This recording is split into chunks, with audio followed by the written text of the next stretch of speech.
Hey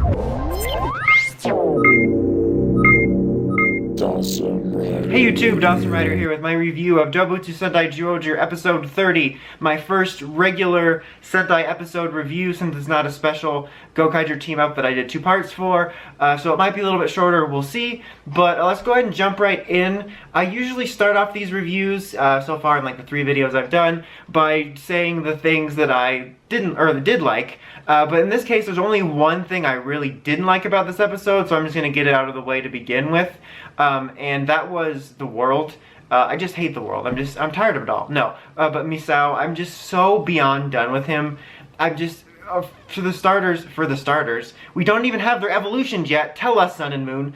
But for starters, I just hate that we turned the badass 6th that could have continued to be a badass after he turned good into a punchline, and that there's actually an interesting element to his punchline, which is him hating himself, but we then just turn that into a punchline. Like, just basically a punchline is the bottom line of that.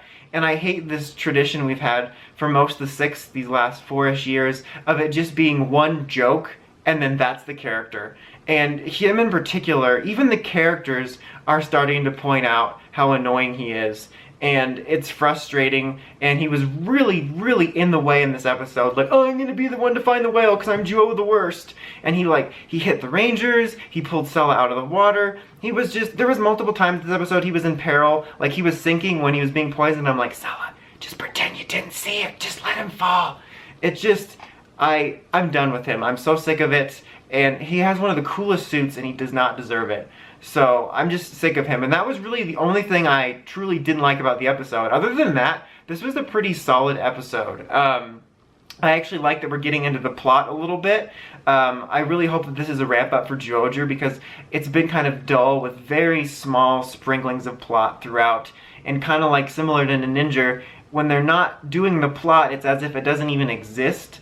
So I hope this is an uptick for that, because I do like the mythology behind it, and so I really like this episode, and I like that the search for the whale is a bit more of a slow burn. That, you know, because in recent years a lot in Toku, especially in Sentai in this type of case, you know, you'll get like, oh, here's the new suit, here's the new mecha, let's do the battle, everything at once, go buy the toys.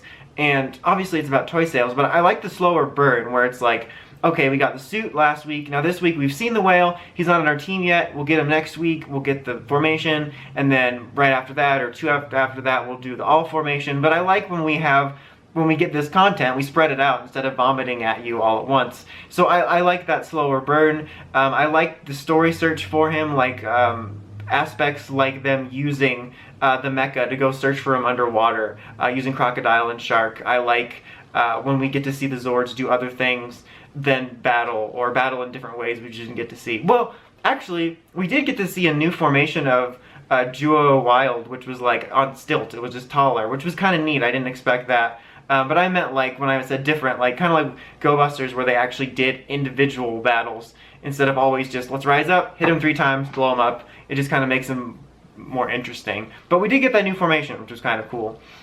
But I liked that. I liked that we actually have a little bit of stuff going on with the villains. Now, I don't remember everyone's name, because sometimes when I'm watching Sentai, I'm like Andy Dwyer when someone's talking to him. Like, I'll just be sitting there watching and I'm like... So, like, not to mention the villains are pretty forgettable. But we have a little bit of drama with Egghead Guy talking about Bunglei reading his mind about who destroyed his planet, which is pretty much, obviously, the main Death Galilean guy. What's his name? Glenn? No, it's like Genus. Yeah, that's what it is. So he formed an alliance with him and actually went in Bunglei's ship and was poisoning the water to lure the whale out while Bunglei fought the Rangers. I thought that was interesting, not only to have an alliance there, but to actually bring a little bit of drama and character stuff into the villains, because thus far they've literally just sat around drinking wine and brought monsters out. It's like the same problem with the Ninja, but at least they feel like they have presence instead of just all inhabiting a shack. But I like that there's actually some stuff going on there now, which is interesting. We still don't really know why Bunglei wants it, so hopefully we do find out something cool about that. So I just like that we're stirring the pot a bit there. And the whale is not on our side at the moment. He came out and attacked everyone, and including the Rangers, and so we have that going on as well. And then we actually have the Death Galians going after the whale at the end when they send their ships out to attack. So I like that there's more things going on. You actually have some characters set up for the villains. You actually have them getting involved with the whale, so it's not just Bungley and the Rangers.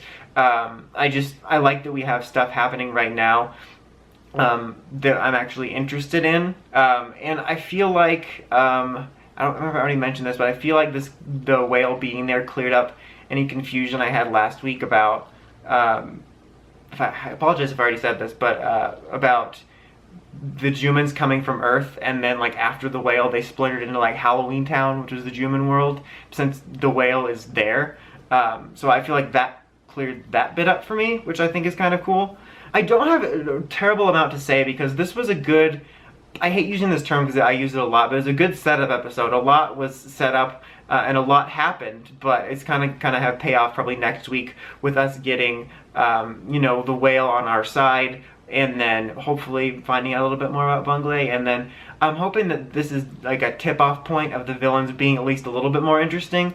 I mean, the idea of treachery in a general isn't the most innovative thing for Toku or a villain setup in general, but it's just nice to have something going on. So I think that's a plus. But yeah, I really did enjoy this episode. I thought it was solid. We got some plot wheels turning, a bit of a slow burn. The only thing I didn't like about it was the world. He just got in the way of the episode.